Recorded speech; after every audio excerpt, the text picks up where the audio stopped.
Good morning and thanks Edna for the invitation. Today I'm going to talk a little bit about the story of radiology AI in our daily practice. Before I start, I want to ask, how have you been using AI in your daily life? I suspect many of you have done something very similar to what I did before starting this presentation, like asking Gemini what I should talk about in this presentation.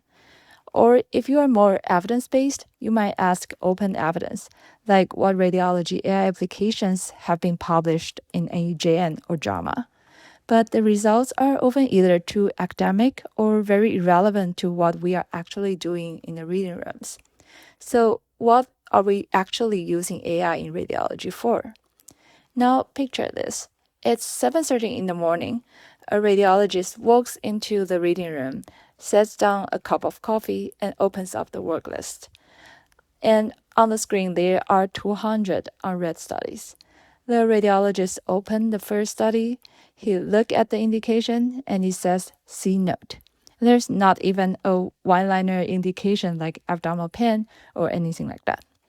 And even when the provider does put in abdominal pain, it's still not very helpful. The whole LQQ opera things that we learn in medical school, where is the pain, what is the exacerbating factor, does the patient had a bowel surgery before, are not mentioned in the indication. So the radiologist sighs, opens up the medical record in a separate window, hunts down 6 pages of clinical documentation, and finally found the patient have acute right lower quadrant pain, suspecting appendicitis. So after all this, the radiologist was finally able to start looking at the images. But the image quality is terrible. There's motion artifacts, quantum modeling, and the slices are too thick that it's hard to make out where is the appendix. So radiologist types in his report, the appendix is not definitely seen, but there's no inflammatory changes in the right lower quadrant. Recommend ultrasound for further evaluation. By noon, he finally got to the last study on the list. He opens up the study, and there is a patient with a settled pulmonary embolism who has been waiting there for 4 hours. I think this might ring a bell in your daily practice. Radiology around the world are experiencing exploding work list. So this is not a hypothetical situation. So back to our story. The first thing that we have been using is the AI triage system, trying to put the most urgent cases first. The traditional model is first in, first out, but now some places have started to use AI to pre-screen studies in real time, and positive studies will be marked so the radiologist can prioritize them instead of letting them sit on the list until it's too late. Some of the examples that we are using are pulmonary embolism, intracranial hemorrhage, and breast cancer screening. So they will put a mark on the list so you know that, oh, this patient might have a positive PE, this patient might have a positive ICH, or this patient might have a breast cancer. And the radiologist can use this information to triage how they read the studies. A distinction is that these triage systems, they are not diagnostic tools, so the radiologist still has to go through the images to confirm the diagnosis. This kind of AI products are easier to get FDA approval, so most of the AI tools that we have now are used in triage rather than diagnosis. And the second thing is that we oftentimes get a one-liner in our indication, like abdominal pain or headache, that are not at all useful. But people just copy-paste their clinical notes because now we can do that. And it's really hard to find relevant information. So fortunately, some EMR systems like Epic, which most of the hospitals in the US are using, now have embedded large language models in their software. So they can screen through all the clinical notes and do an AI summarization of what is relevant to your radiology diagnosis. So instead of spending 2, 3, 4, 5 minutes, now radiology has the context immediately. It will run the analysis as soon as you start the study, and it will contain all the information that you need to make a radiology diagnosis. So go back to the image quality part. I think most countries, irrelevant of whether you are in the US, China, or any other countries, where there is radiology, there is probably AI algorithm that help you do image reconstruction. There are multiple ways that we can do image reconstruction, like back projection, iterative reconstructions. This works reasonably well, but they also have a lot of limitations. So nowadays, people are using deep learning models to do this job. There are already a lot of FDA-approved deep learning algorithms that are embedded in modern CT scanners. These are trained on large data sets of paired low-dose and high-dose CT images, and they learn how to clean up those low-dose images and reconstruct them so they have a higher quality and less noise. This allows us to have a better diagnostic accuracy and scan patient at lower radiation doses. It can also be used to reduce artifacts, like when patients have orthopedic hardwares, there's always a lot of strict artifacts. They can get rid of those artifacts and make it easier for us to diagnose any hardware complications. The other thing is radiologists in the US have been using voice recognition software for decades. The modern AI-powered speech recognition is trained on a vast medical term database, so it can correctly spell out things like esophagitis, ischemia nodosa, or tracheobronchopathia, osteochondroplastica, Latin words that usually the LLM doesn't understand. So one of the things we use daily is PowerScribe. It is integrated in our PACS system. They also offer structured templates, macros, and can auto-populate measurement data from the image viewer. So it's really convenient to dictate reports compared to typing. There are also some newer systems that use large language models to transform free detection into structured reports.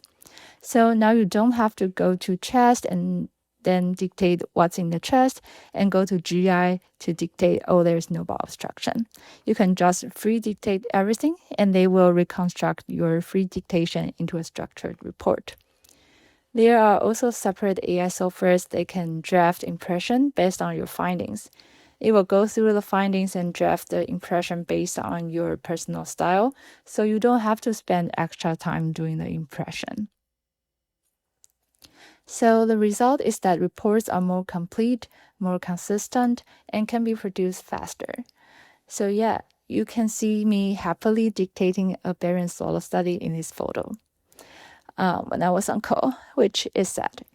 But now you can see AI is transforming radiology across the whole image lifecycle, from image production, noise canceling, to dictation and chart review. But it is not as simple as it sounds. In fact, approximately 80% of healthcare AI projects fail. This can be due to a variety of reasons that I'm not going to go through today. But it is important to know about this before you implement AI in your institution, because there are a few checkpoints that you need to be aware of to ensure the success of long-term deployment of these AI tools. So the most important thing to start with is the problem, not the technology. You have to know that we can do it doesn't mean we have to do it. So what is the actual clinical problem I'm trying to solve? Is it worth solving? Is this the right solution?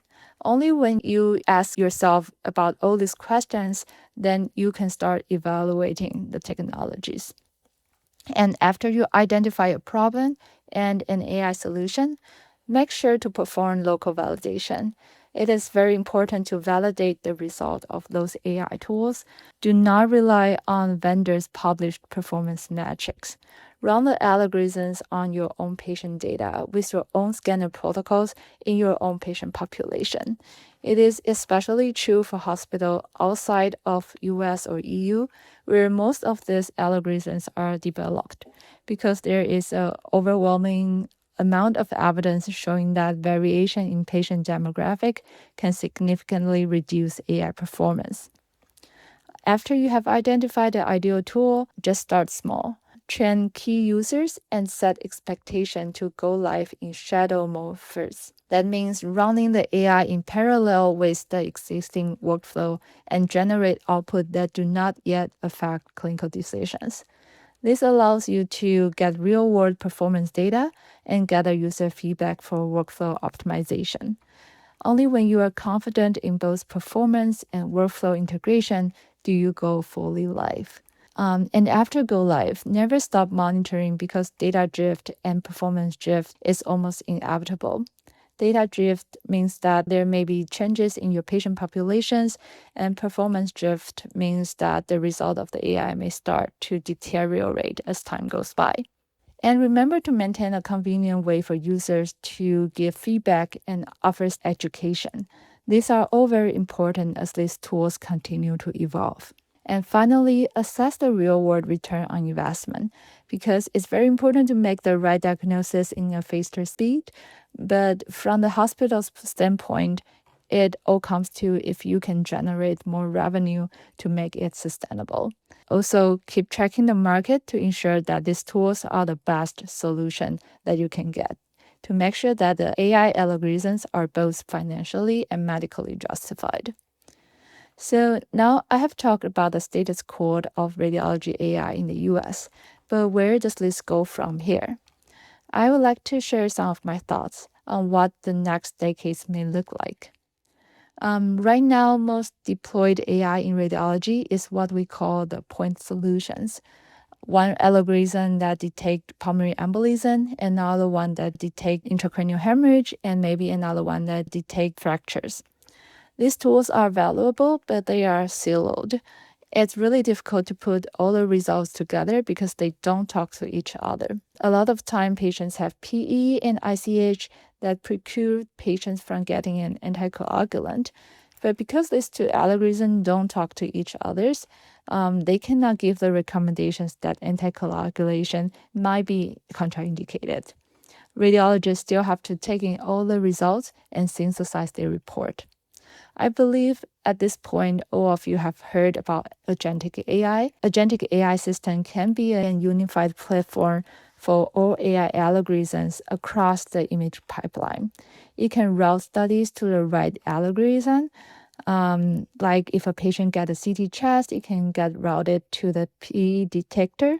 If the patient got the CT head, it can be routed to the ICH detector. And afterward, agentic AI can consolidate all the outputs into a single readable interface, communicate those critical findings with the clinical team, draft complete radiology reports, and monitor performance data continuously. A step ahead from this agentic AI system is multimodal models with an agentic AI backbone. As you may see, radiology is multimodal in nature. We're not just reading images, doing image interpretation, we also have to access patients' chart to read their clinical notes and a variety of other kinds of data to synthesize a comprehensive report. So multimodal is the future of radiology AI. The system may access patients' charts through HL7 standard. They can do the diagnosis using ICD code. They can also read patients' other images in different formats.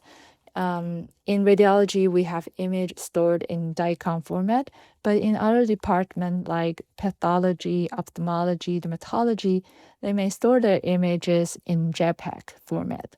Currently, the AI systems are not able to integrate all these different formats of data, but in the future, with multimodal models, they may be able to navigate through all this different kind of information and give us a more concise and more comprehensive understanding of the patient's problem. So with this kind of system, an AI tool does not just describe what it sees in an image, it can integrate everything known about the patient to provide a diagnostic probability and a clinical recommendation. So go back to our radiologist. Now he still gets to the reading room at 7:30. He starts with the first study on the list, which is a 78-year-old male with history of atrial fibrillation on warfarin, brought in by EMS after being found unresponsive. When he opens the report, there is already a 2-sentence AI-generated summary of the patient's history that he has AFib and he is on warfarin. The report template is preloaded inside the dictation system. The image reconstruction algorithm has already cleaned up all the noise and applied dual energy algorithm to separate out blood from age-related calcifications in the basal ganglia. The clinical team has already been notified about the ICH, and communication is already documented in that pre-populated report. So the radiology only needs to read the case, confirm there's ICH, signs the report, and move on. That's what a good AI implementation may look like in the future. Not AI replacing the radiologist, but making radiology faster, more informed, and able to focus their expertise on where it matters most. So here are some take-home points. If you want to implement AI in your radiology practice, think if it solves a real problem. Make every effort to integrate it into your existing workflow instead of disrupting it. Make sure to perform local validation and continue to monitor model performance after deployment. And as I said previously, AI is inevitable in our field. But remember, AI will not replace radiologists. It is the radiologists who use AI well that will replace those who don't. So thank you, and feel free to ask if you have any question.